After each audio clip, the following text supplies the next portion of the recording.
Hello everyone, welcome back to my channel. आज की video में हम करेंगे 301 क्वेश्चन से स्टार्ट। 300 क्वेश्चन हो चुके हैं। ये सारे प्रीवियस ईयर हैं जो एचएसएससी के द्वारा अलग अलग एग्जाम्स में पूछे गए हैं, ना केवल रिसेंट के बल्कि पास्ट 10 ईयर के यहाँ पे एमसीक्यूज़ रहेंगे। तो अगर आप ऐसे करते हैं और एक बार थ्योरी आपने पढ़ ली है तो आपका कोई भी क्वेश्चन बाहर नहीं जाएगा।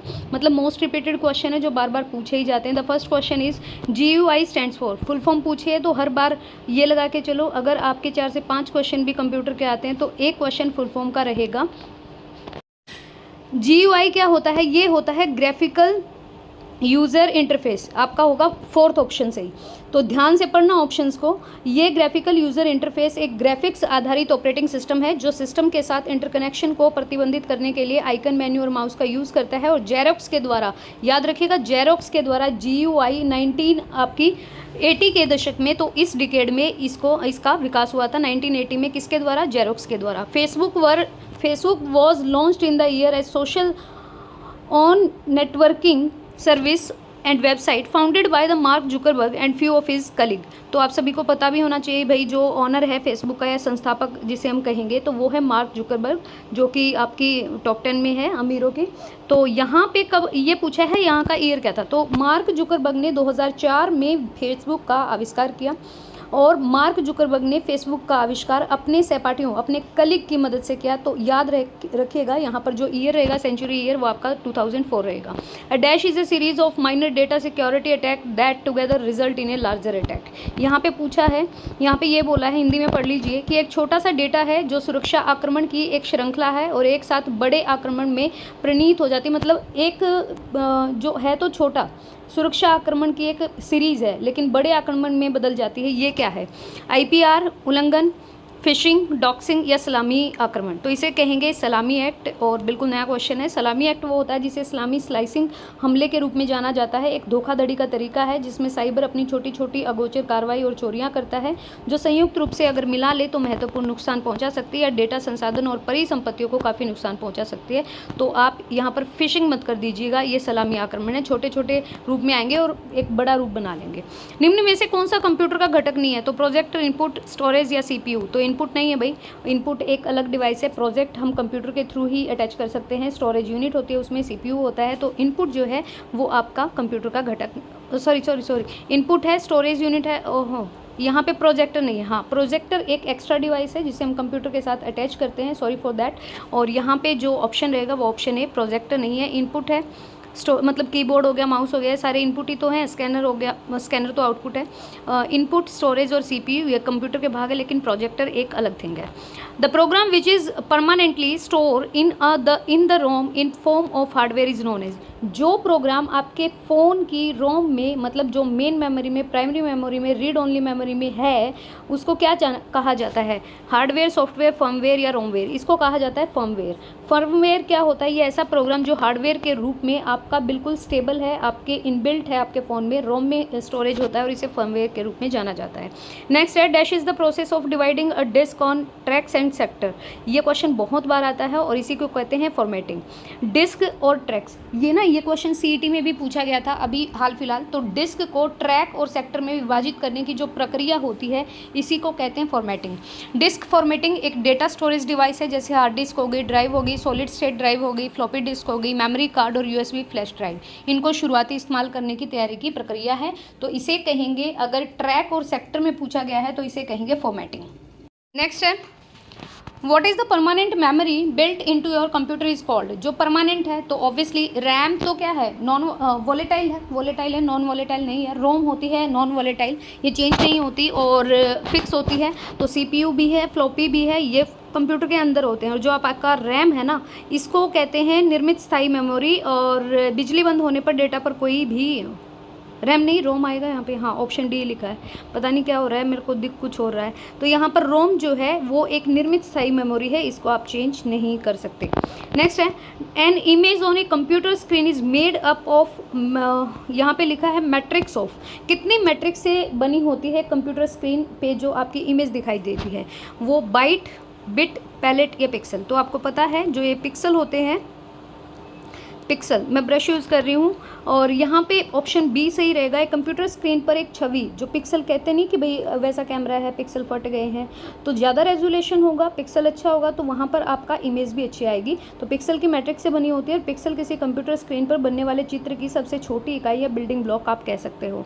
नेक्स्ट है DPI क्या मेजर करता है, तो DPI प्रति इंच क्या मापता है, ये number of bits, density of pixel on a computer screen, या फिर density of bits on disk, या फिर density of graphic file store on the hard disk. तो ये DPI का अर्थ होता है डॉट पर इंच, और ये एक ऐसी इमेज को प्रिंट करते समय प्रिंटर द्वारा प्रति इंच उत्पादित जितनी स्याही होती है उसकी बूंद कितनी है उनके नंबर्स को दिखाता है। और चित्र में प्रति इंच स्याही के जितने अधिक डॉट्स होंगे तो उतना ही ज़्यादा आपको विवरण, एक्सप्लेनेशन या इमेज अच्छी दिखाई देगी। तो ज़्यादा रेजोल्यूशन, ज़्यादा पिक्सल्स या फिर ज़्यादा बूंदें होंगी तो ही आपका ये DPI जो है ये डॉट्स पर इंच में मापा जाता है और अच्छी इमेज देता है, ज़्यादा मतलब सूटेबल एक्सप्लेनेशन देता है।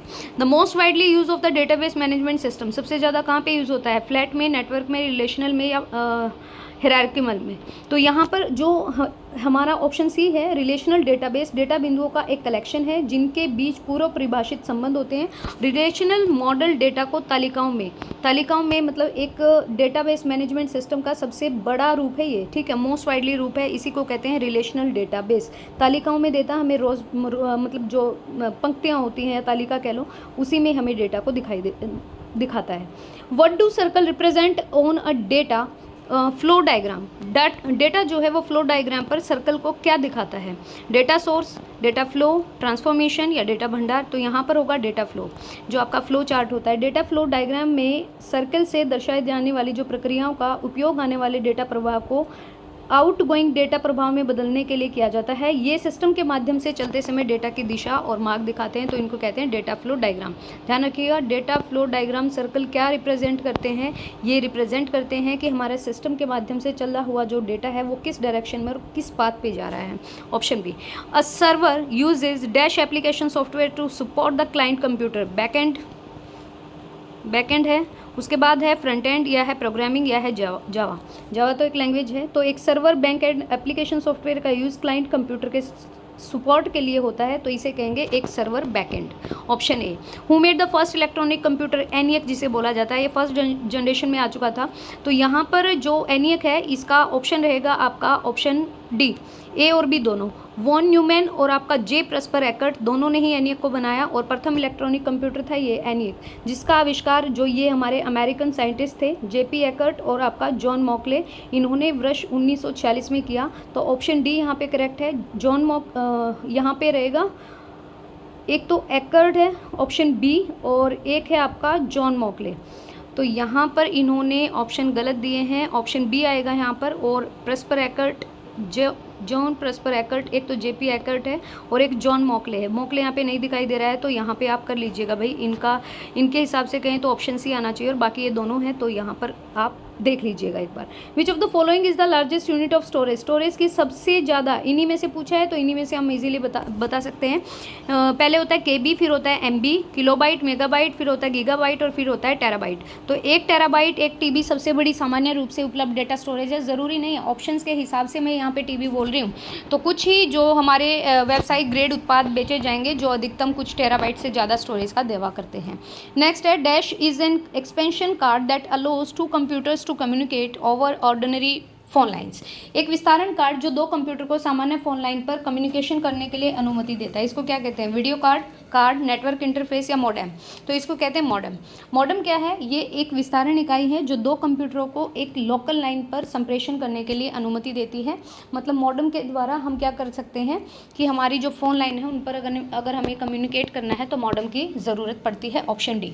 SDRAM क्या होता है, बहुत अच्छा क्वेश्चन है और ये आता है। तो इसको कहते हैं synchronous dynamic random access memory. तो यहाँ पर ये एक्सप्लेनेशन देखिए, SDRAM का अर्थ क्या होता है, synchronous dynamic random access memory. यह कंप्यूटर की सिस्टम क्लॉक के साथ खुद को सिंक्रोनाइज करती है। मैंने आपको उस दिन भी बताया था कि भाई देखो, मान लो कि हमने लैपटॉप बंद कर दिया, फिर हमने 1 घंटा बाद, 2 घंटे बाद, 4 घंटे अगले दिन हमने ना अपना PC ऑन किया। हमें जैसे ही हमने ऑन किया, मतलब जो बूटिंग सिस्टम होता है यहाँ पर जो हमारी SD रैम होती है ये हमें क्लॉक दिखाई देती है, ये उसके साथ अपने आप को सिंक्रोनाइज करते हैं और आपको टाइम और डेट दिखाई देते हैं एग्जैक्ट। नेक्स्ट है refers to the motherboard, geometry, dimension, arrangement and the electrical requirements. इनमें से क्या है? तो इनमें से अगर हम बात करें तो ये होते हैं circuit board.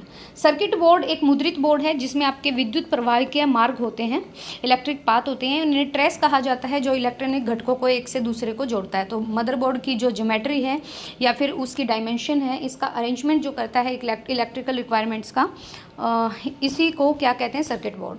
Dash is a input device, देखो कीबोर्ड है, CPU है, मदरबोर्ड है, मॉनिटर। मॉनिटर एक आउटपुट डिवाइस है हमारी, इनमें इनपुट डिवाइस है, ये है हमारी कीबोर्ड। कीबोर्ड के माध्यम से डेटा को प्रोसेस के लिए भेजा जाता है। आप कोई भी इनपुट डालते हो कंप्यूटर को, वो प्रोसेस करता है CPU के थ्रू और फिर आपको आउटपुट दिखाता है अपनी स्क्रीन पे। Dash domain type is use by US military sites. जो US मिलिट्री मतलब जो सेना के द्वारा यूज़ किया गया था, तो US सेना साइट को .mil डोमेन नाम से जाना जाता है। देखो 2021 का पूछा गया क्वेश्चन है, हरियाणा पुलिस में काफ़ी अच्छे क्वेश्चन पूछे जाते हैं, साइबर सिक्योरिटी से, नेटवर्किंग से, आपके टोपोलॉजी से, आपके जनरेशन ऑफ कंप्यूटर से, मेमोरी से। तो all these are chapters are very very sensitive and obviously important तो है। And the last question of this video, URL stands for, ये काफ़ी बार हम कर भी चुके हैं, uniform resource locator is the full form of URL, और ये किसी विशेष संसाधन का पता लगाने के संदर्भ में इसको यूज़ किया जाता है। सो गाइज आज की वीडियो में 20 क्वेश्चन पर वीडियो 20 क्वेश्चन करेंगे, इतना हेडेक मत लो। और भी बहुत सारे सब्जेक्ट्स हैं जिनको आपको करना है, थ्योरी से भी पढ़ना पड़ेगा। ऐसा नहीं है कि भाई सिर्फ MCQ कर लिया और आपका हो गया, ऐसा नहीं हो पाएगा, हमें थ्योरी भी करनी पड़ेगी। सो अगर वीडियो पसंद आए तो please like and share and please subscribe the channel. Thank you.